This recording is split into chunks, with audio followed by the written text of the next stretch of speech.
Hello everyone, मैं रवि एक बार फिर आप सभी का स्वागत करता हूं टारगेट सेमेस्टर के ऑनलाइन प्लेटफॉर्म पे। जैसे कि इस सभी को पता है कि हम लोग बीएससी सेकेंड सेमेस्टर में जूलॉजी वाले पोर्शन को डिस्कस कर रहे थे और इसमें जो अपना जो पहला यूनिट मतलब जो जूलॉजी में अपना यूनिट देकर रखा हुआ है वो बायोकेमिस्ट्री देकर रखा हुआ है। ठीक है, फिर हम लोग का फिजियोलॉजी था, तो बायोकेमिस्ट्री में हम लोग फर्स्ट यूनिट पर डिस्कस कर चुके हैं, यानी कार्बोहाइड्रेट, जो लिपिड था, प्रोटीन थे, अमीनो एसिड जो हम लोग पढ़े थे, ये सारा चीज हम लोग डिस्कस कर लिए थे। आज की क्लास में हम मेनली बात करने वाले हैं सेकेंड यूनिट के बारे में, यानी कि एंजाइम के बारे में। हो सकता है कि आपके सिलेबस में ये फर्स्ट यूनिट में दे दिया गया हो सकता है ये सेकेंड यूनिट में दिया हो, लेकिन उसमें कोई दिक्कत वाली बात नहीं है। अगर आपके सिलेबस में एंजाइम वाला पोर्शन है, चाहे फर्स्ट यूनिट में हो, सेकेंड में हो, थर्ड में हो, फोर्थ में हो, डजेंट मैटर, आपके आपके सिलेबस में एंजाइम दिया हुआ है तो ये क्लास आपके लिए इंपॉर्टेंट होने वाली है। और आज की क्लास में हम लोग देखेंगे एंजाइम होता क्या है। मेनली हम लोग सबसे पहले ये बात करेंगे सर एंजाइम होता क्या है ना, इसकी क्या क्या फिजिकल प्रॉपर्टीज होती हैं, क्या ये बायोलॉजिकल इंपॉर्टेंस रोल प्ले करता है, को एंजाइम क्या होता है सर, को फैक्टर क्या होता है, इनकी कैरेक्टरिस्टिक फीचर्स क्या होती हैं, कहाँ कहाँ ये रिएक्शन में इंपॉर्टेंट रोल प्ले करता है, तमाम सारे बातों को आज की क्लास में देखने वाले होंगे, समझने वाले होंगे। तो इसके लिए आज की क्लास आपकी इंपॉर्टेंट होने वाली है, इंटरेस्टेड होने वाली है। और इस क्लास से यकीन मानिए आपके एग्जाम में 1 से 2 क्वेश्चन फंसेंगे। ठीक है, अब कहां से आएंगे, कैसे आएंगे, वो हम लोग आगे डिस्कस करने वाले हैं। लास्ट तक आप लोग बने रहिए और यहाँ पे जो जो पॉइंट नोट कराएंगे, जो जो कीवर्ड आपको समझाएंगे, वो सारे कीवर्ड, सारे टर्मिनोलॉजी अपने कॉपी में नोट करते चलिएगा। चाहे वो रिएक्शन के बेसिस पे हो, चाहे फिजिकल प्रॉपर्टी के बेसिस पे हो, चाहे उसकी क्लासिफिकेशन के बेसिस पे हो, या फिर ये बायोलॉजिकल मेटाबॉलिज्म के बेसिस पे हो, कहीं से भी हो, यहाँ पे हम कुछ पॉइंट नोट करेंगे, फिर आप भी उसको अपने कॉपी में नोट करते हुए चलिएगा। ठीक है, तो चलिए क्लास को स्टार्ट करते हैं। तो क्लास को स्टार्ट करने से पहले सबसे पहले आपसे दरख्वास्त होगी, क्लास में पेन पेपर फोकस लेकर बैठेंगे, जिससे पूरी कॉन्सेंट्रेशन क्लास पे हो और जहां पे जो जो चीज हम करेंगे अपने अपने नोट्स को प्रिपेयर करते हुए चलिएगा। ठीक है, चलिए अपना सबसे पहला यूनिट पे सबसे पहला स्लाइड पे आते हैं कि सर एंजाइम क्या होता है। ठीक है, एंजाइम क्या होता है, सबसे पहले हम ये बात कर लेते हैं। चलिए 1 सेकंड दे दीजिएगा, इसको थोड़ा सही कर दूं मैं स्लाइड को, जिससे आपको कोई दिक्कत ना हो। चलिए ये अब सही हो चुका है और हम लोग चलते हैं सबसे पहले सर एंजाइम के बारे में। सर एंजाइम होता क्या है, तो एक मिनट का एक छोटा सा रिकैप कर लेते हैं। सर हम एंजाइम में पढ़ना क्या है, कौन कौन से हमको यहाँ पे बातों को ध्यान देना होगा। तो सबसे पहले ये ध्यान रखिएगा कि सर जो एंजाइम होता है ये एक तरह का बायोलॉजिकल रिएक्शन में ये इंपॉर्टेंट रोल प्ले करता है। यानी कि हम कह लें हमारे बॉडी के अंदर बहुत सारे मेटाबॉलिक एक्टिविटियां हो रही हैं, चाहे वो डाइजेशन की बात कर ली जाए, चाहे रेस्पिरेशन की बात कर ली जाए, चाहे सर्कुलेशन की बात कर ली जाए, या फिर हम बात कर लें कोई हार्मोन के सिक्रीशन का, या फिर उसको सिंथेसाइज का, उसके रेगुलेशन का। कोई भी एक्टिविटी हमारी बॉडी में हो रही है, यानी कि हमारे बॉडी में कोई ना कोई केमिकल रिएक्शन हो रहा है। उस केमिकल रिएक्शन को और फास्ट करने के लिए, है ना, उस केमिकल रिएक्शन को और तेजी से काम कराने के लिए उसमें हम क्या ऐड कर देते हैं सर, एंजाइम को फैक्टर या फिर कोई प्रोटीन ऐड कर देते हैं, जिससे हमारा क्या होता है सर, जो रिएक्शन होता है वो फास्ट हो जाता है। और ये जो एंजाइम है, कोफैक्टर है, इनमें कोई बिना चेंज हुए वो जो रिएक्शन है वो फास्ट हो जाती है। ठीक है, तो इस मैकेनिज्म को हम क्या बोलते हैं सर, एंजाइम यहाँ पे इंपॉर्टेंट रोल प्ले कर रहा होता है हमारे बायोलॉजिकल एक्टिविटीज में, हमारे बायोलॉजिकल मेटाबॉलिक एक्टिविटीज में। तो कुल मिला के बात ये की जाए कि जो एंजाइम होता है ये सर, ये glyco non proteinaceous in nature का होता है। आगे हम लोग देखेंगे भी, इसको अलग अलग कैटेगरी में डिवाइड भी करते हैं। और अगर को फैक्टर की बात करते हैं तो वो नॉन प्रोटीनियस होता है, सॉरी प्रोटीनियस होता है, जो कि ग्लाइकोप्रोटीन से मिलकर बना होता है। ये सब चीज हम लोग आगे देखेंगे। ठीक है, तो अगर हम बात करें सर एंजाइम, तो हमारे बॉडी में जो भी मेटाबॉलिक एक्टिविटीज हो रही हैं उस रिएक्शन को फास्ट करने के लिए, है ना, उस रिएक्शन को फास्ट कराने के लिए अगर किसी हम फैक्टर की आवश्यकता पड़ती है, किसी हम प्रोटीन की आवश्यकता पड़ती है, तो हम उसको क्या बोल देते हैं सर, एंजाइम की बात कर देते हैं। अच्छा, सबसे पहले एक छोटा सा टर्म पूछा जाएगा सर, स्टडी ऑफ एंजाइम क्या कहलाती है। क्या पूछा जाएगा आपसे सर, स्टडी ऑफ एंजाइम। ठीक है, तो आपसे डायरेक्ट क्वेश्चन पूछा जाता है, सर बता दो स्टडी ऑफ एंजाइम। ठीक है, स्टडी ऑफ एंजाइम, तो स्टडी ऑफ एंजाइम क्या कहलाता है सर, एंजाइमोलॉजी कहलाता है। ठीक है, क्या कहलाता है सर, एंजाइमोलॉजी कहलाता है। तो ये चीज पहला कीवर्ड आप अपने कॉपी में तुरंत नोट कीजिएगा सर, एंजाइम की स्टडी क्या कहलाती है सर? एंजाइमोलॉजी कहलाती है। अब चलिए हम अपने टॉपिक पे आते हैं, अपने स्लाइड पे आते हैं। देखो सबसे पहले दिया है sir, enzyme are the biocatalyst. Enzyme क्या है सर? बायो कैटलिस्ट है, यानी कि ये बायोलॉजिकल एक्टिविटी में जो भी मेटाबॉलिक रिएक्शंस हो रहे हैं उसमें ये इंपॉर्टेंट रोल प्ले करेगा।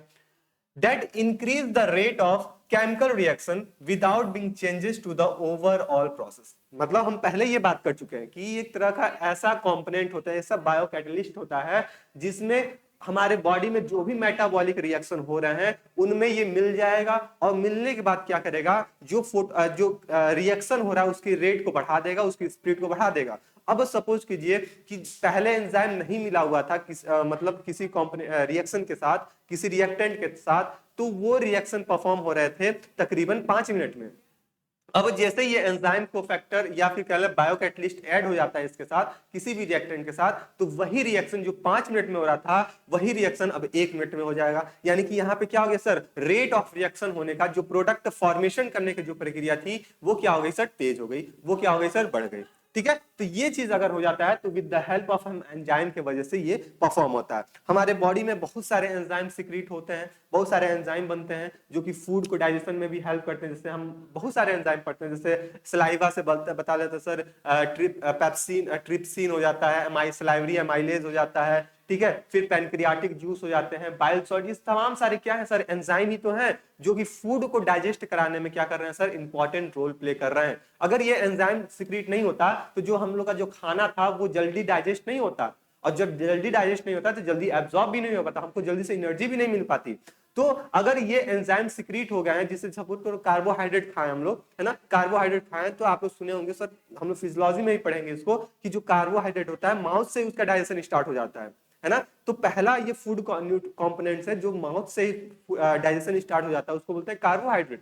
अब यहाँ पे जो कार्बोहाइड्रेट के साथ जो कंपोनेंट मिले होंगे, जो एंजाइम मिले होंगे, वो सलाइवरी एमाइलेज होगा, जो क्या करता है, उसको डाइजेशन में, उसको ब्रेक डाउन करने में स्टार्ट कर देता है, और हमारे जो कार्बोहाइड्रेट स्टमक तक पहुंचते पहुंचते वो क्या होता है, पार्सली डाइजेस्टेड हो जाता है।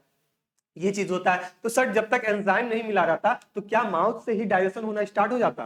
पॉसिबल ही नहीं था। ठीक है, स्टमक में जाता, वहां पे काफी समय तक वहां पे रहता, है ना, समय व्यतीत करता, फिर जाकर वो डाइजेस्ट होता, तब तक हमको एनर्जी बहुत लॉस होता, बहुत ज्यादा एनर्जी हमको लेना पड़ता।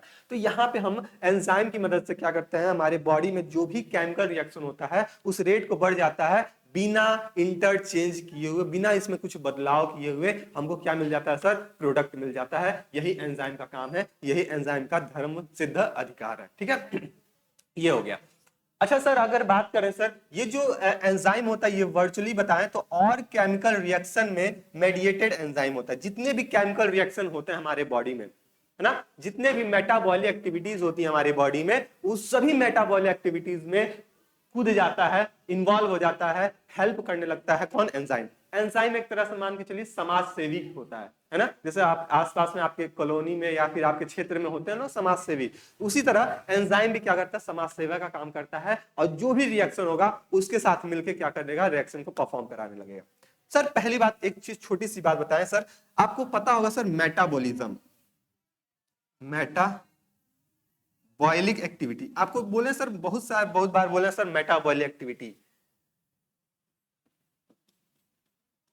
एक्टिविटी, ठीक है, ये मेटाबॉलिक एक्टिविटी होता क्या है, आपके टर्म आ गया sir, metabolic activity. Metabolic activity होता क्या है, तो अगर एक लाइन बोले सर कि हमारे बॉडी में जो भी केमिकल रिएक्शंस हो रहे हैं, हमारे बॉडी में क्या हो रहा है सर, जो केमिकल रिएक्शंस हो रहे हैं उस केमिकल रिएक्शन को क्या करता है सर, मेटाबॉलिक एक्टिविटी कर रहे हैं। इस कलर आपको दिखेगा,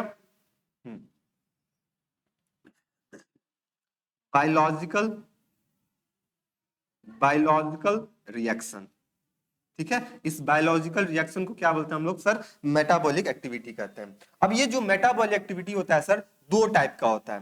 पहला क्या होता है सर, दो टाइप का होता है। पहला बोलते हैं इसको एनाबॉलिज्म या फिर एनाबॉलिक कहते हैं, और दूसरा बोलते हैं सर कैटाबॉलिज्म। तो यहाँ पे हम थोड़ा सा बता दे रहे हैं, ये आपका हो सकता है केमिस्ट्री का सॉरी फिजियोलॉजी का हिस्सा हो, लेकिन यहाँ पे हम एंजाइम पढ़ने के लिए, जो रिएक्शन हो रहा है उसको पढ़ने के लिए हमारे बॉडी में ये 2 पॉइंट का आपको जानना जरूरी होगा कि एनाबॉलिज्म क्या होता है सर, कैटाबॉलिज्म क्या होता है। तो हमारे बॉडी में जो भी बायोलॉजिकल केमिकल रिएक्शंस हो रहे हैं, अगर उस रिएक्शन में एनर्जी की आवश्यकता पड़ती है, एनर्जी खर्च होने की आवश्यकता पड़ती है, तो उसको हम एनाबॉलिज्म कर देते हैं। अगर किसी रिएक्शन को परफॉर्म कराने में एनर्जी की कोई आवश्यकता नहीं पड़ती है, तो फिर हम उसको कैटाबॉलिज्म का नाम दे देते हैं। आई थिंक यहाँ तक कि आपको सारा कॉन्सेप्ट क्लियर हो गया होगा। सर एंजाइम क्या होता है, एक तरह का बायोकैटलिस्ट होता है और ये रिएक्शन में इंपॉर्टेंट रोल प्ले करता है, और यहाँ पे जो भी रिएक्शन होगा उसकी रेट को बढ़ा देता है। और ये जितने भी हमारे बॉडी में रिएक्शंस होती हैं वहां पे ये इंपॉर्टेंट रोल प्ले करता है। यहाँ तक आई थिंक आपका सारा कॉन्सेप्ट क्लियर हो गया होगा। सर इसमें एक और लाइन दिया है कि enzyme help the several characteristic that makes them unique, है ना। इसके पास क्या होता है सर, एक अलग तरह का कैरेक्टरिस्टिक फीचर्स होता है जिससे यह क्या होता है, बाकी प्रोटीन से, लिपिड से, कार्बोहाइड्रेट से या फिर अदर कंपोनेंट से क्या हो जाता है, ये एंजाइम जो होता है वो सबसे अलग दिखने लगता है, सबसे अलग कैरेक्टरिस्टिक फीचर्स शो करता है। जैसे आप लोग का ग्रुप होगा, 5 लोग का ग्रुप है, 5 मेंबर है उसमें, तो एक मेंबर ऐसा होगा जिससे उसमें सबसे अलग कैरेक्टर फीचर होगा, है ना, अलग कैरेक्टरिस्टिक फीचर होगा, जिससे वो उन बंदों से क्या हो रहा है, अलग दिख रहा है। तो उसी तरह ये जो केमिकल रिएक्शन एंजाइम होता है, इनके पास यूनिक कैरेक्टरिस्टिक फीचर्स होता है, जिसके वजह से ये अपने आप को अलग एक्सप्रेस करता रहता है, अलग कैटेगरी में शो कर रहा होता है। आगे देख लेते हैं सर, इनकी कुछ कैरेक्टरिस्टिक फीचर्स की बात कर लें, जो कि मोस्ट इंपॉर्टेंट होगी इनकी कैरेक्टरिस्टिक फीचर। सर सबसे पहले कैरेक्टरिस्टिक फीचर बात कर लें कि most of the enzyme are protein but not all are protein. ये टर्म हम आपको स्टार्टिंग में ही बताए थे कि एंजाइम ऑलमोस्ट क्या होते हैं सर, प्रोटीन होते हैं, लेकिन सारे एंजाइम प्रोटीन नहीं होते हैं, कुछ नॉन प्रोटीनियस इन नेचर के भी होते हैं। अभी कौन कौन से नॉन प्रोटीनियस नेचर के हैं वो आगे हम पढ़ेंगे, अभी उसको एक्सप्रोज मतलब एक्सप्रेस आपको नहीं करेंगे, ठीक है। उसको हम, और कौन कौन से नॉन प्रोटीनियस होते हैं वो आगे क्लास मतलब आगे के स्लाइड में उसको अभी हम पढ़ने वाले हैं डिटेल में, ठीक है। तो अभी आप इतना जानिए कि जो एंजाइम होते हैं वो प्रोटीन नेचर के होते हैं, नो डाउट, लेकिन सारे एंजाइम प्रोटीन नेचर के नहीं होते हैं। ये भी आपका इंपॉर्टेंट बात है, ये भी आपका इंपॉर्टेंट ध्यान रखने वाली बात है। दूसरा बताएं sir, enzyme are the highly specific. ये जो एंजाइम होता है ना, ये अत्यधिक स्पेसिफिक नेचर के होते हैं, हाईली एडवांस टाइप के होते हैं, कह लें हाईली एक्टिव टाइप मोड के होते हैं, जिससे वो केमिकल रिएक्शन को जो अपना जो क्या कहते हैं रिएक्टेंट है उसको जल्दी से एनहांस करके उसको रिलीज करके और तुरंत रिएक्शन को करा दे। ये क्या होता है सर, स्पेसिफिक इन नेचर का होता है।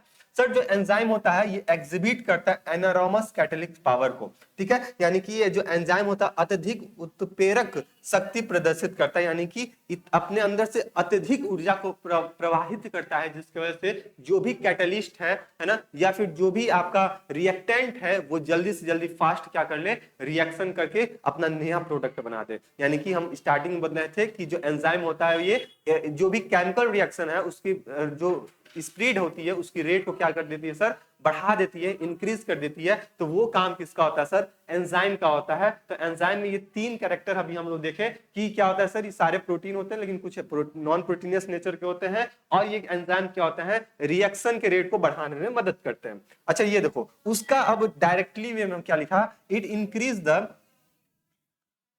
क्या दिया sir, it increase the rate of reaction. Most important है, वही चीज बता दिए, it increase the rate of reaction by lowering the activation energy. यानी कि यहाँ पे बिना एनर्जी को खर्च किए हुए, बिना अपने आप को चेंज किए हुए जो केमिकल रिएक्शन है उसको क्या कर दिया सर, बढ़ा दिया है। उसको क्या कर दिया सर, बढ़ा दिया है। तो ये काम किसका है सर, आपका किसका है सर, एंजाइम का ये काम है। तो आई थिंक यहां तक की बात आपको समझ में आ गई होगी। बिना उसमें कैटलिस्ट को चेंज किए हुए, बिना अपने आप को चेंज किए हुए, बिना नुकसान पहुंचाए हुए केमिकल जो रिएक्शन है उसको क्या कर दिया गया है सर, फास्ट कर दिया गया है। तो यही प्रोसेस किसका है, आपका एंजाइम का कैरेक्टरिस्टिक फीचर है, जिससे ये बाकियों से क्या हो जाता है सर, ये अलग हो जाता है। अच्छा और भी इसका कैरेक्टरिस्टिक फीचर है, it change only the rate at which the equilibrium is the achieved. ये क्या करता है सर, उसी रेट को चेंज करेगा, उसी हिस्से को चेंज करेगा जो क्या होगा सर, जिससे रिएक्शन रेट बढ़ जाए, अपने आप को इसमें कुछ चेंजेस नहीं लाएगा, है ना, बाकियों को कोई नुकसान नहीं पहुंचाएगा, बस ये वहीं पे काम करेगा जहां से केमिकल जो रेट है वो क्या हो जाए सर, इंक्रीज हो जाए, वो क्या हो जाए सर, यहाँ पे अचीव्ड हो जाए। It does not effect the position of the equilibrium, जैसे कि क्या हम पहले बताया है कि ये किसी भी बाकी अदर पोजीशन को इफेक्ट नहीं करने वाला है। पहली बात ये ध्यान रखिएगा कि ये रेट को बढ़ाएगा, लेकिन जिस इक्विलिब्रियम में रिएक्शन कर रहा है वहां पे विदाउट किसी इंटरचेंज किए हुए, बिना किसी हस्तक्षेप के क्या करता है सर, ये रेट को बढ़ा देता है, ये वहां को इंक्रीज कर देता है। बस इतना ध्यान रखिएगा। Enzyme are the regenerated during the catalytic cycle. अच्छा, जो एंजाइम होता है ये रीजनरेट भी हो जाता है कब, जब कोई रिएक्शन हो रहा है, जब कोई कैटालिटिक साइकिल चल रही होंगी तो वहां पे ये सर रीजनरेट भी हो जाता है। तो ये भी इंपॉर्टेंट कैरेक्टरिस्टिक फीचर है। तो अगर आपके एग्जाम में कैरेक्टरिस्टिक फीचर्स लिखने को आए, अगर आपके एग्जाम में एमसीक्यू में कैरेक्टरिस्टिक फीचर्स के अकॉर्डिंग अगर क्वेश्चन पूछ ली जाए, एमसीक्यू पूछ ली जाए, तो यहां से आपसे क्वेश्चन कहीं बाहर जाने वाले नहीं है। और इवन जब वाइवा एग्जाम होता है ना, तो वहां पे भी यहां से आपसे क्वेश्चन पूछा जाएगा, तो कोई दिक्कत वाली बात नहीं है, आप यहां से सारे क्वेश्चन का आंसर दे सकते हो। ठीक है, चलो आगे बढ़ जाते हैं। अच्छा, उससे पहले हम थोड़ा सी बात कर लें सर, ये हमारी बैच है, हमारी बैच लॉन्च हो चुकी है, और जिसमें हम लोग पूरा एक यूनिट को पूरे एक यूनिट को हम लोग यहाँ पे डिस्कस कर ली चुके हैं। पूरे एक यूनिट को हम लोग क्या कर चुके हैं सर, डिस्कस कर चुके हैं। और यहाँ पे with the help of notes, notes की मदद से हम लोग इसको पूरा डिस्कस कर चुके हैं। तो ये आपका सारथी बैच है ना, जिसमें हम लोग जो जूलॉजी की बात कर लें, केमिस्ट्री की बात कर लें, बॉटनी की बात कर लें, फिजिक्स की बात कर लें, सारा आपका जितनी भी कोर्स हैं बीएससी सेकेंड सेमेस्टर में, वो सारा एक प्लेटफॉर्म पे, एक जगह पे आपको सारा अवेलेबल है। ठीक है, जिसमें आपको नोट्स मिलेंगे, डीपीपी मिलेंगे, मेंटरशिप मिलेंगे, कंप्लीट 100% सिलेबस कवर मिलेंगे, साथ ही साथ 24/7 डाउट सेक्शन मिलेंगे। और आपको इसमें क्या मिलने वाला है सर, आपका जितने भी इंपॉर्टेंट क्वेश्चंस हैं जो कि लास्ट ईयर पूछे गए हैं, या फिर हो सकता है इस साल के एग्जाम में पूछ ले जाए, एक्सेप्टेंस क्वेश्चन पूछे जाएंगे, गैस पेपर, ये सारा चीज आपको प्रैक्टिस यहाँ पे कराया जा रहा है केवल 599 में। लेकिन आप इसमें कूपन कोड यूज कर दोगे। क्या यूज कर दोगे sir, coupon code. Coupon code क्या यूज करोगे सर, सेमेस्टर 10। क्या यूज कर देना सर, सेमेस्टर 10 बिना स्पेस का, सेमेस्टर यहीं पे लिख दे रहे हैं सर, सेमेस्टर 10। अगर सेमेस्टर 10 कूपन कोड यूज करते हो 20 फरवरी तक, कब तक सर, 20 फैब तक, ठीक है, तो आपको क्या होगा सर, 10% का और डिस्काउंट हो जाएगा, यानी कि 540 530 के आसपास में 599 का 10% और आपका डिस्काउंट हो जाएगा। तो यहाँ से आप अपने बैच को लीजिए, कोई दिक्कत वाली बात नहीं है, आराम से प्ले स्टोर से डाउनलोड कर लीजिए, जिनके पास ऐप है तो वो तुरंत अपने बैच से परचेस हो जाएंगे। और जो लोग पुराने बच्चे, मतलब जो लोग ऐप के बच्चे हैं, उन लोगों को तो पता ही होगा सर यहाँ पे क्या क्या फैसिलिटी आपको यहाँ पे मिल रहे हैं, कब समय समय पे सारे नोट्स, सारे क्लास नोट्स, पीडीएफ, और क्या कहते हैं जो भी क्वेश्चन पे जो आपका पोर्शन है बाइलिंगुअल फॉर्म में, इंग्लिश हिंदी, जिस तरह आपको अभी आपको देखने को मिल रहा है उसी तरह आपको वहां पे भी देखने को मिलता है। तो ये सारा चीज अपना एनरोल कर लीजिए, अभी तक नहीं किया तो भैया अभी भी इससे टाइम है, कर लो, नहीं तो फिर आगे फिर वही होगा कि अब करत तो क्या करत, चिड़िया चुग गई खेत, ऐसा कुछ है ना, तो वही वाली काम हो जाएगी। तो आपको पढ़ाई करना, अच्छे से इसको देख लीजिए और फिर अपने पढ़ाई को स्टार्ट कर लीजिए। अच्छा चलिए, अब हम बात करते हैं सर इनकी केमिकल नेचर की। हम लोग क्या बात करिए सर, एंजाइम क्या होता है इसका इंट्रो देख लिए, फिर इसका कैरेक्टरिस्टिक फीचर देख लिए। अब हम बात करने वाले हैं इसका केमिकल नेचर क्या है, इसका केमिकल प्रॉपर्टीज क्या है, इसके बारे में हम कुछ पॉइंट यहाँ से देख लेते हैं, कुछ पॉइंट हम यहाँ से समझ लेते हैं। सबसे पहले बात करते हैं सर केमिकल नेचर्स की। तो all enzymes are once through at the proteins, but since, पहले क्या था सर, जितने भी एंजाइम है वो सारे सारे प्रोटीन से आते थे, है ना, प्रोटीन के अंतर्गत उसको रखा जाता था। लेकिन ईयर 1980s में एक catalytic ability of the certain nucleic acid called the ribozyme for the catalytic RNAs has been demonstrated the disappearing this exon. फिर हम क्या, फिर इसको एग्जामिन ये किया गया है सर 1980s में कि जो राइबोएंजाइम है ना, ये जो राइबोएंजाइम है ये क्या करेंगे सर, कैटालिटिक आरएनए में ये इंपॉर्टेंट रोल प्ले करते हैं, जो कि क्या होता है सर, नॉन प्रोटीनियस फॉर्म में हो सकता है। तो यहां से ये चीज, यहां से केमिकल नेचर हमको देखने को मिल गया, केमिकल नेचर्स के बारे में। ठीक है, चलिए, तो ये चीज हमको यहां से हो गया। अच्छा, एंजाइम कहाँ कहाँ इंपॉर्टेंट रोल प्ले करता है, यहाँ पे एक बार लिख लीजिए सर, डाइजेशन में हेल्प करता है। ठीक है, डाइजेशन में करेगा। फिर आप बता दो सर, रेस्पायरेशन में करेगा। रेस्पायरेशन में किस में करेगा सर, ग्लाइकोलिसिस कराना है, ग्लाइकोलाइसिस कराना है। फिर आप बोल लो सर ग्लाइकोलिसिस हो गया, और क्या बोल सकते हो सर, क्रैब साइकिल कराना है, क्रैब साइकिल कराना है, यहाँ पे भी एंजाइम होता है। सर आपको क्या कराना है सर, इलेक्ट्रॉन ट्रांसपोर्ट सिस्टम कराने हैं, यहाँ पे भी एंजाइम का इंपॉर्टेंट रोल प्ले होता है। यानी कि जहां हम बात करें वहां पे क्या होता है sir, enzyme important role play कर रहा होता है। तो ये चीज आप यहां से ध्यान में रखिएगा।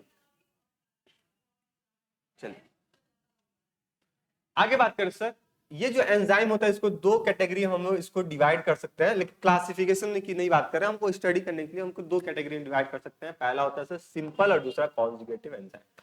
तो आगे दिया sir, enzyme can be divided into the two general classes. इसको क्या कर सकते हैं हम, इसको दो क्लासेस में हम इसको डिवाइड कर सकते हैं। कौन कौन से सर, सिंपल और कॉन्जुगेटेड एंजाइम। सिंपल एंजाइम क्या होता है कि which contain the entire of the amino acid, जो अमीनो एसिड के अंदर होता है ना, जिसमें पूरी तरह से अमीनो एसिड होता है, ऐसा हम बात करें, ऐसा एंजाइम है ना। ऐसा एंजाइम यहां पे हम लिख लेते हैं सर, सबसे पहले ऐसा एंजाइम जिसमें क्या हो सर, अमीनो एसिड हो, जिसमें क्या हो सर, अमीनो एसिड होता है। अमीनो एसिड आपको लास्ट क्लास में बताए थे, उसको क्या बोलेंगे सर, सिंपल, है ना, सिंपल एंजाइम के नाम से जानेंगे। क्या बोलेंगे सर, सिंपल एंजाइम के नाम से।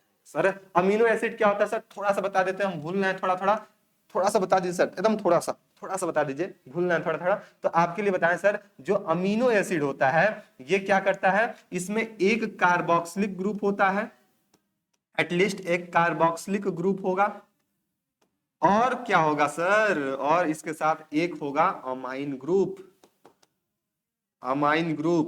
तो इसको क्या कहते हैं हम लोग, अमीनो एसिड कहते हैं। कितने लोग को याद आ रहा है लास्ट क्लास वाली बात। इसमें क्या होता है सर, अगर इसकी फॉर्मूला की बात करें तो यहाँ पे कार्बन, इसके साथ हाइड्रोजन, इसके साथ NH2 और इसके साथ COOH और इसके साथ R वेरिएबल जुड़ा रहता है। तो इसको क्या बोलते हैं हम लोग, अमीनो एसिड कहते हैं। तो ऐसे एंजाइम जिसमें क्या हो, अमीनो एसिड लगा हो, तो उसको क्या बोलते हैं सर, सिंपल एंजाइम के नाम से जानते हैं। वहीं पे कॉन्जुगेटेड एंजाइम की बात करें, they contains non protein, most important, जिसमें क्या हो सर, कोई भी प्रोटीन ग्रुप ना हो, उसको क्या बोलते हैं सर, कोफैक्टर का नाम हम लोग यहाँ पे दे देते हैं। यानी कि इसमें एक गैर प्रोटीन समूह होते हैं, इसमें क्या होता है सर, एक नॉन प्रोटीन के ग्रुप यहाँ पे जुड़े रहते हैं, जिसको हम क्या बोलते हैं सर, कोफैक्टर कहते हैं। यानी कि ऐसे एंजाइम जिसमें नॉन प्रोटीन, यानी कि इसमें कोई प्रोटीन के स्ट्रक्चर जुड़े रहते हैं, तो उसको क्या बोलते हैं, उसको बोल देते हैं सर, कोफैक्टर का नाम दे देते हैं। Which is the required for the biological activity. और ये क्या करता है सर, जो कोफैक्टर होता है ये इंपॉर्टेंट रोल प्ले करता है, जितना भी बायोलॉजिकल एक्टिविटी कह लो या फिर कह लो सर मेटाबॉलिक एक्टिविटी जो हो रही है, वहां पे ये इंपॉर्टेंट रोल प्ले करता है। तो पहली बात आप यहाँ पे सिंपल कोएंजाइम के बारे में और कॉन्जुगेटेड कोएंजाइम के बारे में, आई होप कि यहाँ तक का सारा कॉन्सेप्ट आपको क्लियर हो गया होगा सर। सिंपल को क्या होता है और कॉन्जुगेटेड क्या होते हैं। तो आई थिंक यहाँ से सारी बात क्लियर हो गई। आगे बात करते हैं sir, removal of cofactor from the conjugate enzyme produce the simple enzyme that is called the apoenzyme। अगर हम क्या कर रहे हैं सर, कोई कोफैक्टर है, उस कोफैक्टर में क्या होगा सर, अगर कॉन्जुगेटेड एंजाइम होगा तो जाहिर सी बात है वहां पे कोफैक्टर लगे होंगे। तो उस एंजाइम से हम क्या करें, कोफैक्टर को हटा दें, और कोफैक्टर हटा के हम क्या बना दें, उसको सिंपल एंजाइम बना दें। यानी कि कोई अपने पास क्या है सर, कॉन्जुगेटेड एंजाइम है, कॉन्जुगेटेड एंजाइम है अपने पास। इसमें से हम क्या रिमूव कर देते हैं सर, इसमें से हम रिमूव कर दें किसको, इसमें से हम रिमूव कर दें सर, कोफैक्टर को रिमूव करते हैं, फैक्टर को रिमूव कर दे, जो कि को फैक्टर किस फॉर्म में है? ये सर को फैक्टर है, आप बताना। ये जो को फैक्टर है नॉन प्रोटीन है। क्या है सर? कैसे है सर? नॉन प्रोटीन है। तो अगर हम इसको यहां से रिमूव कर देते हैं तो यहां से क्या प्रोड्यूस होगा भैया? यहां से प्रोड्यूस होने वाला है आपका सिंपल, क्या बनेगा सर? सिंपल एंजाइम का फॉर्मेशन होता है। तो इसी सिंपल एंजाइम का फॉर्मेशन को क्या कहते हैं हम लोग? इसको एपो एंजाइम के नाम से जानते हैं। क्या बोलते हैं इसको हम लोग? एपो एंजाइम के नाम से जानते हैं। इतनी भरकम भारी जो बातें यहाँ पे लिखी थी उसको हम यहाँ पे फ्लो डायग्राम में आपके सामने रख दिए कि ऐसे कॉन्जुगेटेड एंजाइम है जिसमें से हम क्या रिमूव कर दें? कोफैक्टर को हटा देते हैं। ये कोफैक्टर किस फॉर्म में होते हैं sir? Non protein in nature के होते हैं। तो वहां से क्या प्रोड्यूस होगा सर? सिंपल एंजाइम बनेगा। और इसी सिंपल एंजाइम के बनने को हम क्या बोल देते हैं सर? एपो एंजाइम का नाम दे देते हैं। दैट्स ऑल, बात खत्म। आगे बात करते हैं sir, the complete biological active conjugated enzyme that is the simple and cofactor is called the holo enzyme. यानी कि ऐसा एंजाइम जिसके साथ कोफैक्टर, देखो ऐसा एंजाइम जिसके साथ कोफैक्टर नहीं लगा होगा। सिंपल बात, और सिंपल कर देते हैं आपको। ऐसा एंजाइम, ठीक, ऐसा एंजाइम इसके साथ क्या हो सर? विदाउट कोफैक्टर हो, विद आउट कोफैक्टर। अब इससे सिंपल नहीं हो सकता सर। ऐसा कोई एंजाइम है जो क्या हो सर? विदाउट कोफैक्टर हो, उसको क्या बोलते हैं सर? एपो एंजाइम कहते हैं। बहुत एकदम सिंपल। एपो क्या करते थे सर? एपो एंजाइम कहते थे। बात खत्म, एकदम बात खत्म। ठीक है, ऐसे एंजाइम जिसके साथ बिना कोफैक्टर का हो उसको क्या बोलते हैं सर? एपो एंजाइम कहते हैं। वहीं पे हम बात कर लें कि ऐसा कोई एंजाइम है ना, ऐसा कोई एंजाइम है जिसके साथ क्या लगा रहा है सर? कोफैक्टर जुड़ा रहा है। इसके साथ क्या लगा रहा है सर? कोफैक्टर जुड़ा रहा है। उसको क्या बोलते हैं? अब उसको हम बोलेंगे, ऐसा एंजाइम जिसके साथ कोफैक्टर होता है उसको बोलते हैं holo enzyme. Enzyme with cofactor, enzyme with cofactor, इसको क्या बोलते हैं हम लोग? होलो एंजाइम कहते हैं। सॉरी, हाँ, होलो एंजाइम कहते हैं। Holo enzyme. बस इतना चीज आप ध्यान रख लिए ना, तो आपका एंजाइम का कोई क्वेश्चन गलत होने वाला नहीं, ये मेरी गारंटी है, लिख लीजिए। इतना चीज आप ध्यान रख लीजिए, आपका काम बन गया।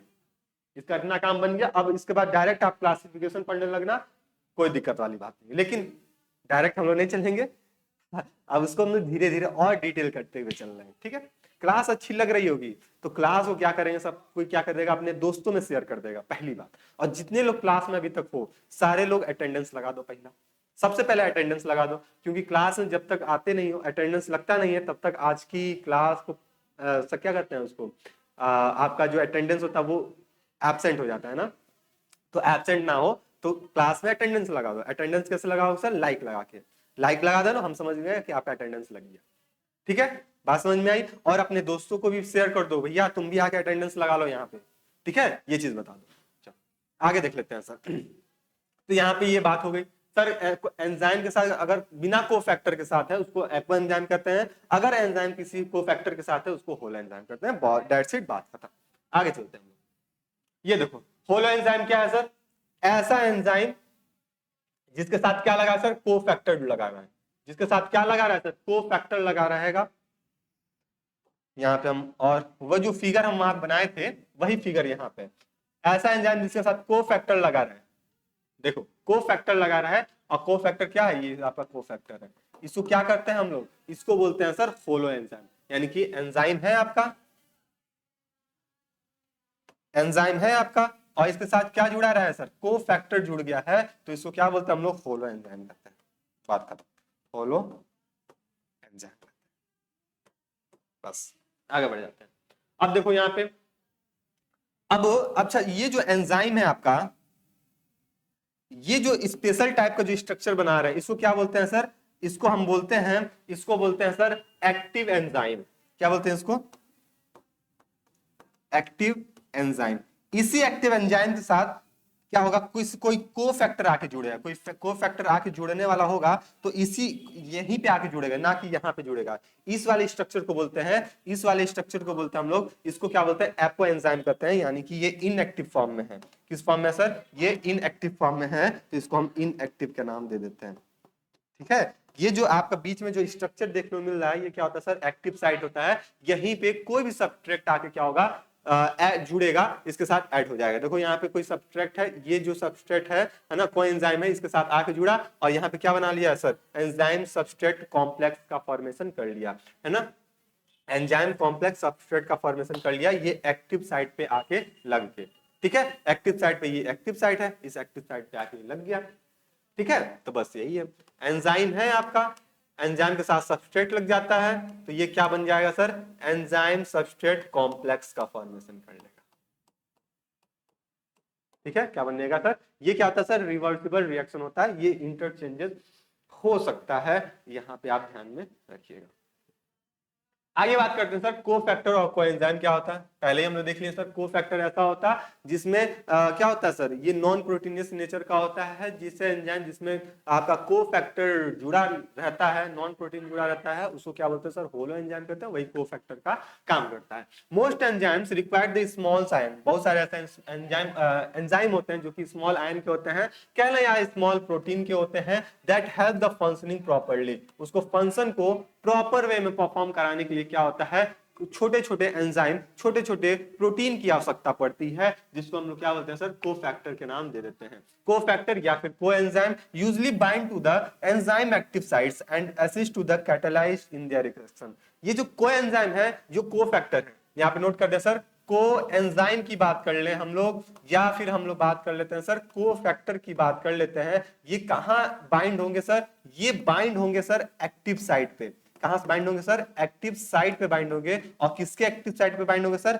एंजाइम के एक्टिव साइट पे ही बाइंड होंगे, अदर कहीं कहीं बाइंड नहीं होंगे, अदर कहीं बाइंड नहीं होंगे, ये चीज आप यहां पे ध्यान, ठीक है। तो ऐसे कोएफेक्टर, ऐसे कोएंजाइम जो यूजुअली कहां बाइंड हो रहे हैं सर, एंजाइम के एक्टिव साइट पे बाइंड हो रहे हैं, और फिर क्या कर रहे हैं सर, एंजाइम जो रिएक्शन उसको इंक्रीज करा रहे हैं, रेट ऑफ रिएक्शन को इंक्रीज करा दे रहे हैं, तो वही इसका ये काम है। बस इतना है, चलो आगे चल लेते हैं। अच्छा, अब कुछ लोग सोच रहे सर हिंदी में नहीं बता रहे हो भैया, तब पूरा तो हिंदी में बोल रहे हैं, पढ़ तो रहे हैं इंग्लिश, समझा तो रहे हैं हिंदी में, तो जो हम समझा रहे हैं वही बातें आपकी हिंदी में लिखी हुई हैं, ठीक है। तो इसलिए आप यहाँ पे थोड़ा सा मनभेद मत कीजिएगा कि भैया हमको हिंदी वाले को छोड़ दे रहे हैं, नहीं ऐसा कुछ नहीं, आपका लिखा हुआ इंग्लिश में, लिखा हुआ हिंदी में, लेकिन हम जो बता रहे हैं सर, इंग्लिश को पढ़ ले रहे हैं और हिंदी में बता दे रहे हैं, यानी कि इंग्लिश वाले बच्चे का भी काम बन जा रहा है और हिंदी वाले बच्चों का भी काम बन जा रहा है। बात समझ में आ रही है। और जब आपको ये पीडीएफ मिलेगी, और पीडीएफ कहाँ मिलेगी, अभी बताएंगे लास्ट में, कि जब भी पीडीएफ मिलेगी आपको, आप क्या करोगे, उसको अपने आप नोट्स को प्रिपेयर कर लोगे, ठीक है। चलो आगे देखते हैं, there are two essential the same except the coenzyme are the proteins whereas the cofactors are the ions such as magnesium। अब ये जो सर जो कोएंजाइम होते हैं, ये क्या होते हैं सर, सेम होते हैं, लेकिन कुछ ऐसे भी होते हैं जो कि प्रोटीन नेचर के होते हैं, है ना, सेम नेचर के प्रोटीन होंगे, लेकिन कुछ ऐसे कोफैक्टर होते हैं जो, अच्छा यहाँ पे देखो, जो कोएंजाइम होंगे वो यूजुअली प्रोटीन नेचर के होंगे, बस इतना ध्यान रखना, जो कोएंजाइम है वो प्रोटीन नेचर के हैं, और जो कोफैक्टर है वो आयन के नेचर के, जैसे कि आप बोल लो मैग्नीशियम आयन हो गया, फिर सोडियम आयन हो गया, इस फॉर्म में आपको देखने मिलेगा। तो यहाँ पे एक चीज लिखने नोट कर लेना, जो कोएंजाइम होंगे, कोएंजाइम होंगे, ये क्या होंगे सर, प्रोटीन होंगे, कुछ नॉन प्रोटीन भी होते हैं, हाँ प्रोटीन होंगे, ठीक है। अब कोफैक्टर की बात कर लें, कोफैक्टर की बात कर लें, ये नॉन प्रोटीन होते हैं, नॉन प्रोटीन होते हैं, यानी कि इसका मतलब क्या है सर, ये इसका मतलब ये है आयन के फॉर्म, आयंस के फॉर्म, बस काम खत्म। आगे चल लेते हैं।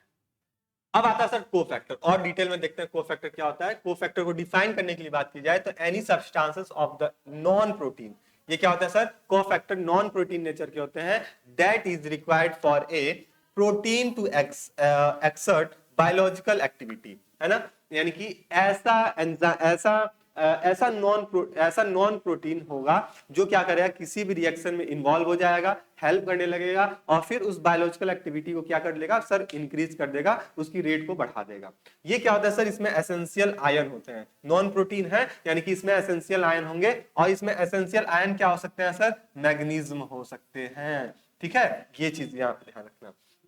ये क्या होता है सर, इसके बीच में लूजली बॉन्ड होती है, यहाँ पे हाईली टाइटली बॉन्ड नहीं होता है। अब क्या होगा सर, जो टाइटली बॉन्ड होता है उसको प्रोस्टैटिक ग्रुप कहते हैं, वो आगे आएगा यहाँ पे। लेकिन कोफैक्टर क्या होता है सर, ये लूजली बाउंडेड होता है, यानी कि एंजाइम के बीच में, मेटल और एक्टिवेटेड एंजाइम के बीच में जो बॉन्ड बनेगा जिससे वो चिपकेंगे वहां पे लूजली बॉन्ड होगा, टाइटली बॉन्ड नहीं होते हैं। Tightly bonded forming the metallic enzyme, अगर टाइटली बॉन्ड बनाना है तो जब टाइटली बॉन्ड होगा तो उसको बोलते हैं मेटलो एंजाइम का नाम देते हैं। तो ये चीज ध्यान रखना। इसी में आता है आपका प्रोस्टेट ग्रुप भी आता है, जो कि आगे हम देखेंगे। अच्छा, टाइप्स ऑफ कोफैक्टर की बात कर लेते हैं। तो अगर कोफैक्टर होता है उसको तीन फॉर्म में इसको क्लासिफाई करते हैं, तीन फॉर्म में इसको डिवाइड कर देते हैं। कौन कौन से सर? पहला होता है सर एसेंशियल आयन, क्या बोलते हैं इसको? एसेंशियल आयन बोलते हैं। दूसरा बोलते हैं सर को एंजाइम। तीसरा बोलते हैं सर प्रोस्टैटिक ग्रुप। ये जो प्रोस्टैटिक ग्रुप्स होता है ना, ये टाइटली बाइंड होता है। ये देखो यहाँ पे लिखा भी हुआ है, यहाँ पे नोट कर देते हैं सर। यहाँ पे क्या होता है सर, टाइटली बॉन्ड बनता है अगर कोई एंजाइम और किसके किसके बीच में, तो एंजाइम और मैटर के बीच में, ठीक है। तो इसमें क्या जो बॉन्ड बनेगा वो टाइटली बॉन्ड बनेगा। सर जो को एंजाइम होता है ये क्या होता है सर, लूजली बॉन्ड यहाँ पे बनाता है। जो को एंजाइम होता है यहाँ पे लूजली बॉन्ड बनते हैं। और जो एसेंशियल आयन होता है ये एक्टिवेटेड आयन लूजली बॉन्डेड हो सकता है, और मेटल आयन ये क्या होता है सर, टाइटली बॉन्ड भी हो सकता है। तो ये चीज आप ध्यान रखना। ये जो चार्ट है आपके सामने जो रखा गया है ये मोस्ट इंपॉर्टेंट है। यहाँ से आप यहाँ से समझ सकते हो कि जो कोई फैक्टर होता है उसको मेनली तीन कैटेगरी में हम डिवाइड करते हैं, एसेंशियल आयन, को एंजाइम और प्रोस्टैटिक ग्रुप। जो प्रोस्टैटिक ग्रुप्स होता है वो टाइटली बाउंडेड इन नेचर का होता है, ठीक है। तो ये चीज आप यहाँ पे ध्यान दे सकते हो, यहाँ से आप समझ सकते हो, ठीक है। चलो आगे बढ़ जाते हैं, नेक्स्ट स्लाइड पे अपने आ जाते हैं। और नेक्स्ट स्लाइड है यही कोफैक्टर को एंजाइम की बात की जा रही है कि ऐसे जहां पे क्या हो सर, कोफैक्टर लगा। कोफैक्टर बिना कोफैक्टर का होगा उसको हम क्या बोलेंगे सर, ये प्रोटीन इन नॉन एक्टिव के फॉर्म में होगा। और कोफैक्टर बाइंडिंग के फॉर्म होगा तो ये एक्टिवेटेड प्रोटीन के फॉर्म में होगा। तो ये चीज आपका इंपॉर्टेंट उतना नहीं था, जो कि हम लोग समझ चुके हैं। आगे बात करते हैं सर टाइप्स ऑफ कोफैक्टर। तो हम लोग जैसे कि ऑलरेडी बात की है कि इसको क्लासिफाई किया गया है according to the different criteria. अलग अलग क्राइटेरिया के बेसिस पे इसको क्लासिफाई किया गया है कि यहाँ पे मेटल है कि आयन है कि टाइटली बॉन्ड होना है, इसके बेसिस पे इसको क्लासिफाई किया गया है according to the organic and non organic nature. साथ ही साथ इसको ऑर्गेनिक और इनऑर्गेनिक नेचर के बेसिस पे भी इसको क्या करते हैं हम लोग, क्लासिफाई करते हैं। अगर इनऑर्गेनिक कोफैक्टर की बात करें तो जितने भी मेटल्स आयन होते हैं, जैसे मैग्नीशियम हो गया, कॉपर हो गया, मैंगनीज हो गया, ये सारे जो होते हैं वो आयन फॉर्म में होते हैं। तो ये चीज आप ध्यान रखना, ये सारे के सारे आयन फॉर्म के, आयन नेचर के होते हैं। अगर ये सब क्या सर, इनऑर्गेनिक फॉर्म के थे, है ना, इंपॉर्टेंट है, ध्यान रखना। इनऑर्गेनिक की जब भी बात करें तो आयन होगा, और ऑर्गेनिक की जब बात करेंगे तो यहाँ पे क्या होगा सर, को एंजाइम, फॉर एग्जांपल फैल्विन और प्रोस्टेट ग्रुप। मोस्ट इंपॉर्टेंट यहाँ पे फिर नोट कर दें सर, अगर हम कोफैक्टर को दो हिस्सों में हम डिवाइड कर देते हैं। एक होता है सर इनऑर्गेनिक, और दूसरा है सर ऑर्गेनिक,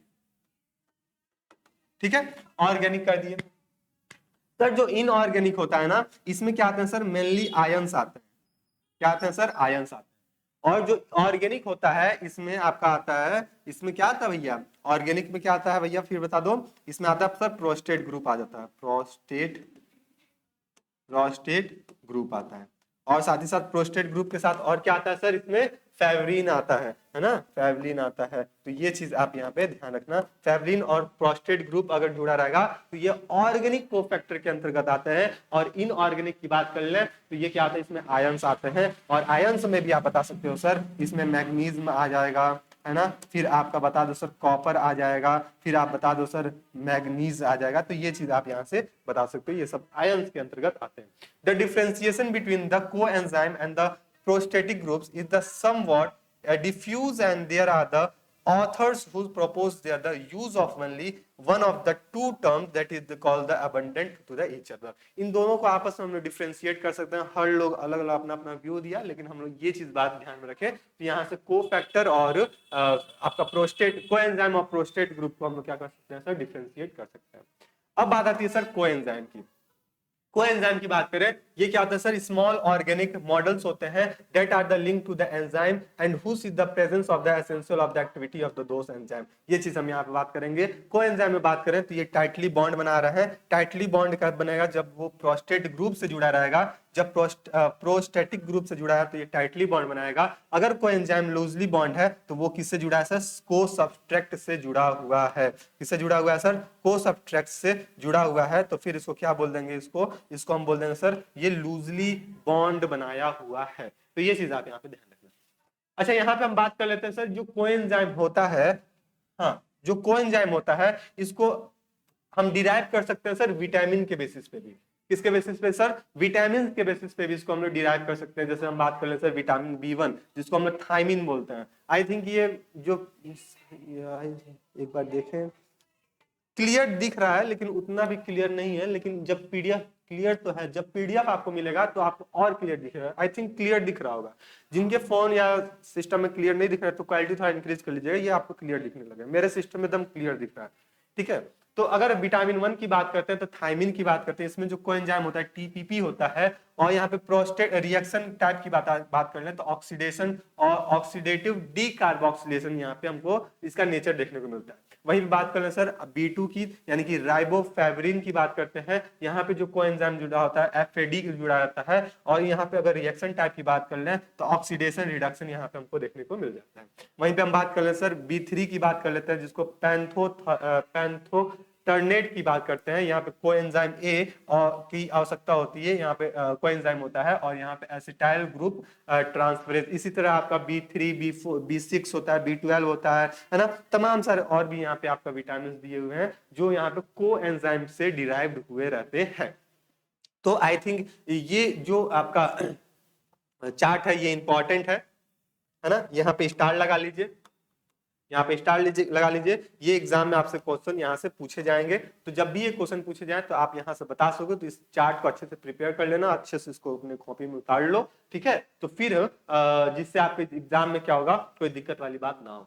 अच्छा, अब आ जाता है sir prostate group, most important. Sir prostate group अभी हम लोग देखे थे। प्रोस्टेट ग्रुप क्या होता है सर, कि जिसमें क्या होता है टाइटली बॉन्ड लगा रहा है।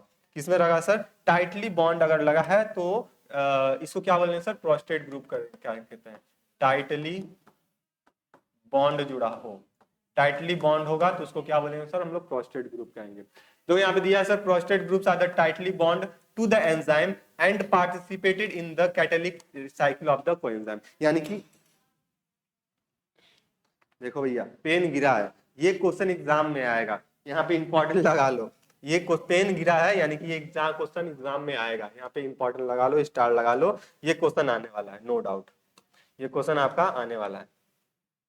क्या बोला है सर, प्रोस्टेट ग्रुप क्या होता है, कोई आपका एंजाइम है उसमें और मैटर के बीच में जब रिएक्टेंट होता है तो यहाँ पे वो टाइटली बाउंडेड हो जाता है। और टाइटली बाउंड होकर केमिकल रिएक्शन क्या कर देता है, इंक्रीज कर देता है। तो फिर उसी हम क्या बोलते हैं, प्रोस्टेट ग्रुप का नाम दे देते हैं। जैसे एग्जाम्पल आप बताओगे सर, फेवलिन हो जाएगा। जैसे एल्डेलाइन डाई न्यूक्लियोटाइड होता है जिसको FAD कहते हो, is the prostate group that are the participating in the several intercellular oxidative reaction. ये इंपॉर्टेंट है, इसको नोट कर लेना। यहाँ से डायरेक्ट आपसे एग्जामिनर एग्जाम्पल पूछ सकता है कि बता दो प्रोस्टेट ग्रुप का कौन सा एग्जाम्पल है। तो उसमें से FAD आप बता सकते हो या फिर फेवरिन एडेनिन डाइन्यूक्लियोटाइड FAD का नाम आप वहां पे बता सकते हो। एग्जाम्पल में आपको ऑब्जेक्ट क्या कहते हैं, वाइवा में इसका फुल फॉर्म भी पूछते हैं एग्जामिनर। जब कुछ नहीं बता पाते हो तो यही सबका फुल फॉर्म पूछने लगता है, तो बच्चे और भी कंफ्यूज हो जाते हैं, भैया आप क्या बताएं एग्जामिनर को, ठीक है।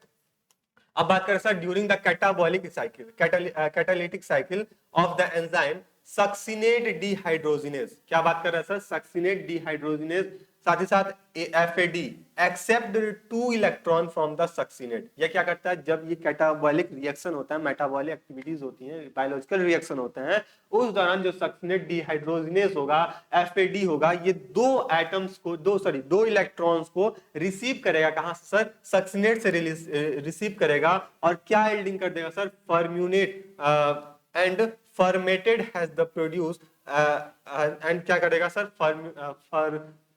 मिनेट यहाँ से क्या कर देगा सर, रिड्यूस कर देगा, यानी कि सक्सिनेट डिहाइड्रोजिनेस और एफएडी ये दो इलेक्ट्रॉन को रिसीव करेगा, कहां से, सक्सिनेट से रिसीव करेगा और फर्मिनेट का प्रोडक्शन का कर देगा। Because of the FAD the tightly bond, ये क्या होता है सर, एफएडी और सक्सिनेट डिहाइड्रोजिनेस के बीच में क्या होता है सर, टाइटली बॉन्ड बने हुए हैं, टाइटली बॉन्ड यानी कि प्रोस्टेट ग्रुप यहाँ पे जुड़े हुए हैं, इसकी वजह से यहाँ पे हो जाए। तो यहाँ पे सक्सिनेट है और EFAD है, यहां से क्या बना सर, फर्मिनेट बना, और EF2 है ना, यहां से क्या होगा सर, 2 इलेक्ट्रॉन गेन हुआ, जिसके वजह से यहाँ पे क्या इन दोनों के बीच में क्या हुआ होगा, इन दोनों के बीच में सर टाइटली बॉन्ड लगे होंगे, प्रोस्टेट ग्रुप यहाँ पे लगे रहेंगे। Where the EFAD stand for the enzyme tightly bond of the FAD prostate group, यहाँ पे EFAD जो है वो किसका स्टैंड बता रहा है, वो बता रहा है सर यहाँ पे टाइटली बॉन्ड लगे हुए प्रोस्टेट ग्रुप का। In this reaction the coenzyme FAD is the reduced by the FADH2 and remain the tightly bonded to the enzyme throughout। ठीक है, तो ये चीज आपको यहाँ पे दिया हुआ है, तो इसको आप पढ़ लीजिएगा, आपका उतना डिटेल, मतलब जितना डिटेल था वो सारा चीज हम लोग बात कर लिए हैं, समझ लिए हैं, अब इसको फिर से रीडिंग लगाने का कोई मतलब नहीं है। ठीक है, अब आता है सर को सबस्ट्रेट। ये को सबस्ट्रेट क्या होता है, तो को substrate are the loosely bond, यानी कि दो जो एंजाइम है उनके बीच में क्या हो रहा है सर, लूजली बॉन्ड हो रहा है। एक तो हम टाइटली बॉन्ड देख लिए, अब हम लूजली बॉन्ड की बात करेंगे, तो यहाँ पे अगर लूजली बॉन्ड लगे हुए हैं तो उसको क्या बोलते हैं सर, को सबस्ट्रेट के नाम से जानते हैं।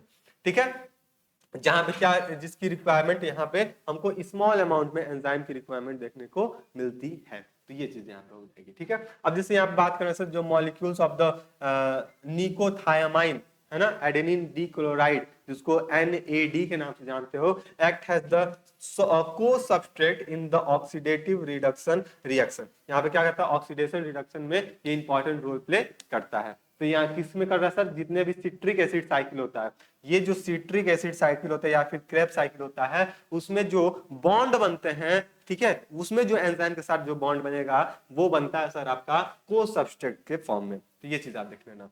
अब हम बात करें sir function of coenzyme, coenzyme के कौन कौन से फंक्शन है, तो पहला ये जो होता है, ये एसेंशियल रोल प्ले करता है अपने बायोलॉजिकल एक्टिविटी में एंजाइम के साथ, है ना। एंजाइम में जो हमारे बॉडी में जो भी बायोलॉजिकल एक्टिविटी परफॉर्म हो रहा है उसमें ये इंपॉर्टेंट रोल प्ले कर रहा होता है, तो ये इसका पहला एसेंशियल फंक्शन आप बता सकते हो। दूसरा ये बता देना, coenzyme with the low molecular weight, ये जो होता है सर लो मॉलिक्यूलर वेट का होता है, जो ऑर्गेनिक सब्सटेंस होता है without with the enzyme can not exhibit any reaction, बिना इसके कोएंजाइम की वजह से एंजाइम में कोई एंजाइम कह लें, एंजाइम किसी के साथ भी कोई रिएक्शन परफॉर्म नहीं कर सकता है। तो यहाँ से यानी कि इसकी जो मॉलिक्यूलर वेट होती है वो बहुत ही कम होती है, जिससे वो इजिली क्या करे, वो जाके रिएक्टेंट के साथ क्या करे, तुरंत रिएक्ट कर ले और फिर रिएक्शन को, मेटाबॉलिक एक्टिविटीज को फास्ट कर दे, इंक्रीज कर दे। अब हम बात करेंगे सर क्लासिफिकेशन ऑफ एंजाइम, है ना, एंजाइम को किस फॉर्म में क्लासिफाई हम लोग कर सकते हैं। यहाँ पे अब हम लोग इसके लास्ट पड़ाव पे हम लोग पहुंचने वाला है।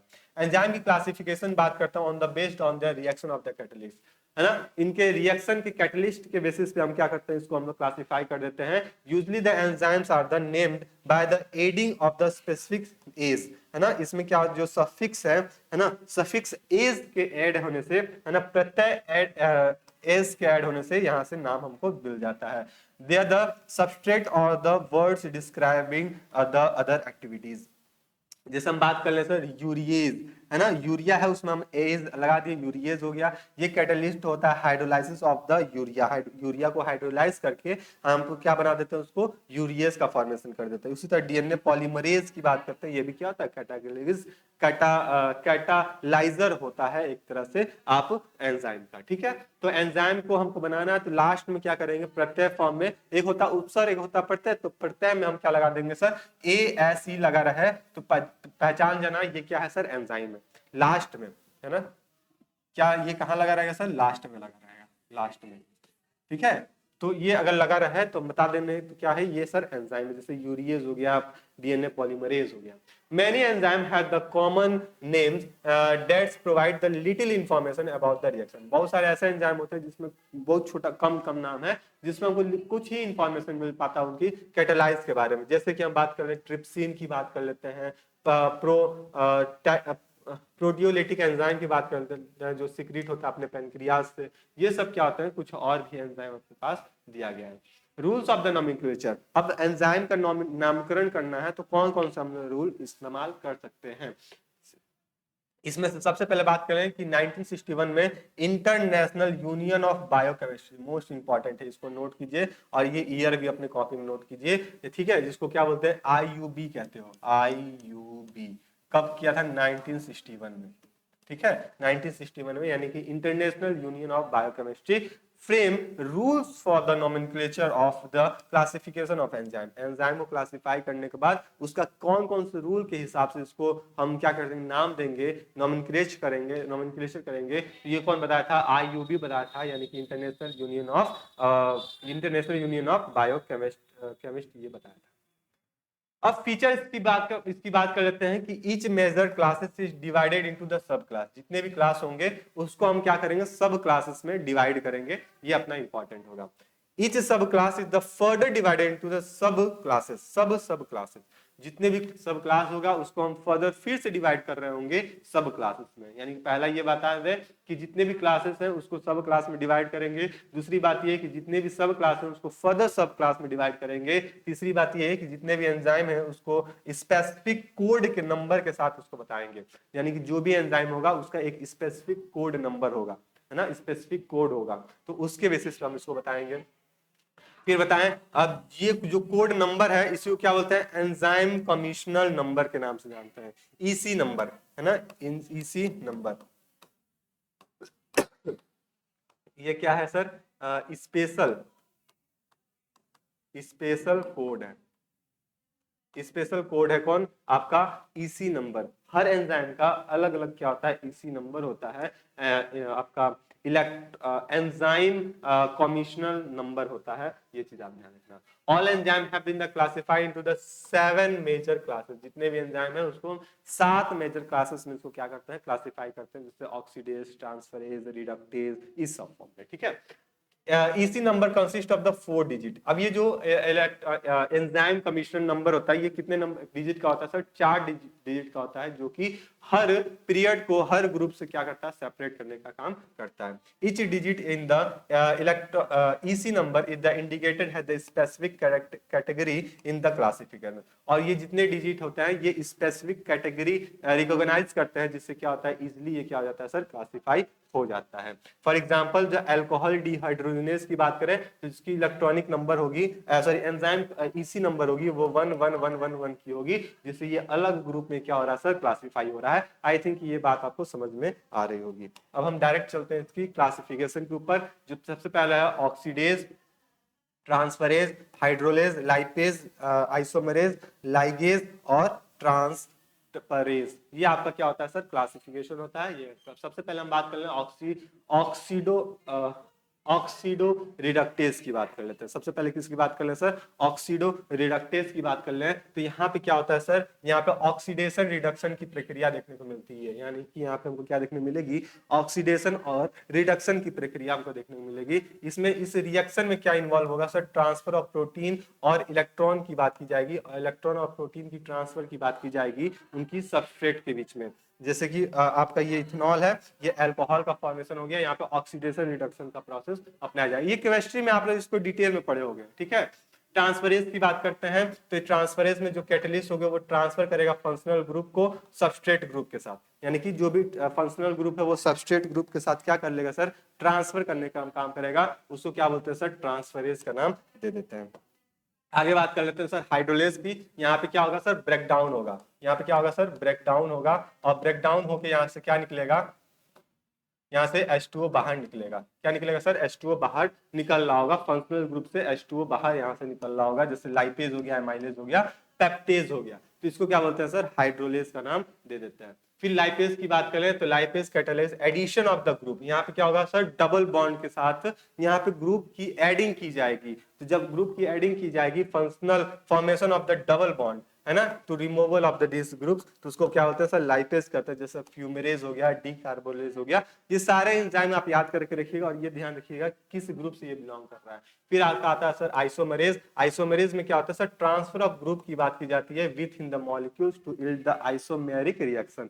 ये क्या कहते हैं सर? आइसोमेरिक रिएक्शन में यील्ड की बात की जाती है, यहाँ पे ट्रांसफर ऑफ ग्रुप की बात की जाती है। तो यहाँ पे ये चीज आप यहाँ पे ध्यान रखिएगा। फिर इसी तरह लाइगेज की बात कर लेते हैं, तो यहाँ पे कंडेंसेशन की बात की जाती है, यानी कि ज्वाइनिंग की करने की बात की जाती है। दो मॉलिक्यूल्स आपस में ज्वाइन करेंगे और ज्वाइन कर क्या बनाएंगे सर, एटीपी हाइड्रोलेज का फॉर्मेशन करेंगे, तो इसको कहते हैं सर लाइपेज। एग्जाम्पल में आप लोग यहाँ से डीएनए लाइपेज का नाम आप लोग ध्यान रखिएगा। फिर आता है सर ट्रांसडक्टेज, ये जो होता है ये न्यूली क्लासेस ऐड किया गया है आईयूबी के थ्रू, है ना, जो कि क्या करता है सर, एंजाइम का कैरेक्टरिस्टिक बनाने में ये हेल्प करता है। जैसे एटीपी सिंथेसिस की बात आप यहाँ से कर सकते हो। फिर इसी तरह आपका ये बात यहाँ से खत्म हो जाता है। तो आई थिंक यहाँ तक की बातें आपको क्लियर हो गई होंगी, समझ में आ गई होंगी।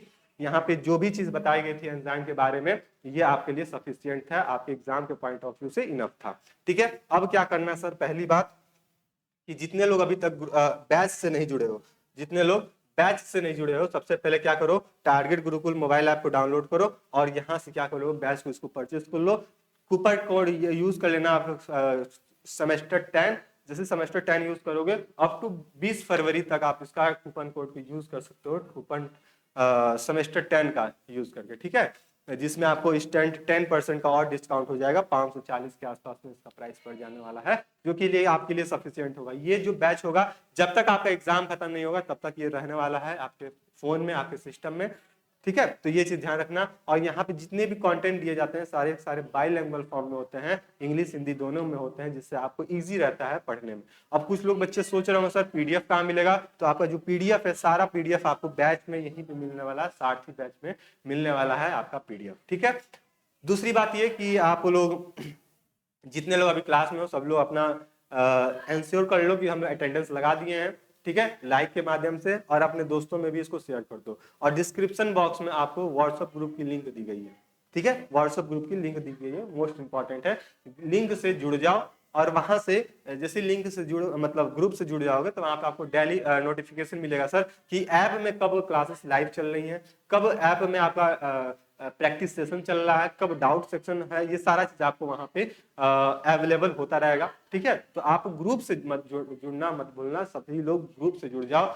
जितने लोग नहीं जुड़े हो उतने लोग जुड़ जाओ। आप लोग में से बहुत बच्चे तो जुड़ गए होंगे, लेकिन कुछ नए बच्चे होंगे, उनको बता रहे हैं ग्रुप से जुड़ जाओ। डिस्क्रिप्शन बॉक्स में आपकी लिंक लगी हुई है, ठीक है, व्हाट्सएप की, वहां से आप जुड़ जाओ और अपनी तैयारी को स्ट्रॉन्ग करना स्टार्ट कर दो। डिस्क्रिप्शन में ऐप का भी लिंक दिया हो, वहां से भी आप जा सकते हो, प्ले स्टोर से भी जा सकते हो, नो डाउट, ठीक है। तो बस इतनी बात आपकी बतानी थी। यहाँ पे सारी फैकल्टी हैं, ठीक है। तो मिलते हैं नेक्स्ट क्लास में। आई थिंक ये जितना भी चीज था आपको अच्छे समझ में आया होगा, है ना। ये सारा चीज जो कॉन्सेप्ट बताया गया है ये आपके लिए सफिशियंट है, यहाँ पे आपका चीज था, ठीक है।